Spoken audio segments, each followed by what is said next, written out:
may pa oras labod Kapampangan. Kapitong pulot anam na ini karang kaya katamo Tegalugan na eh. Gupes ng tane bayo kumiraso nuran. Medyo malulumbag ya. Ay munang dili tinig, yung tinig Tagalog yun, yung Kapampangan na siwala o swala, o kaya boses. Yung boses, nag-shared board yung boses, tsaka yung Kastila. Pero mas puriti yata ang naman yung boses o siwala king Kapampangan kaysa king tinig na eh. Tutuki, tatagas. Yung tatagas, Tegalugan niya, yung mas manayo ng Kapampangan, manalas o kaya tutulo. Eh, yung nunal, Tagalog yung nunal.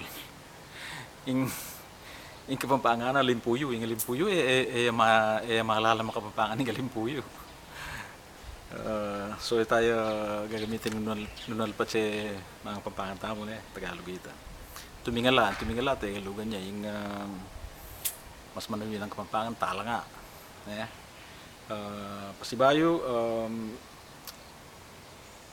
panay kong sasabyan, itamong Kapampangan, ipangapampangan tamo, binang manong, patse itamong Kapampangan, may panagalog tamo, basanting ito.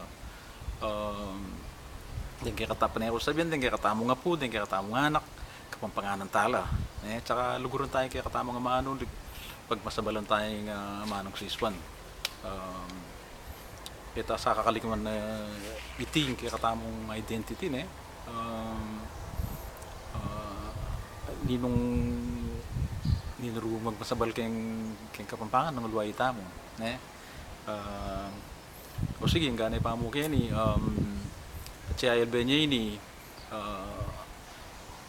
share yan dyan bangka nito mas nakala rin makapandalbe dito minunang Tegalugan ko chula kayong YouTube search ya mo yung manong Tegalugan nakitsuangan ka na chulang ka rin o sige ganay pa mo kaya ni dakala salamat kayong kayong suporta at bikit ang pasibay ko yung tutuki dakala salamat.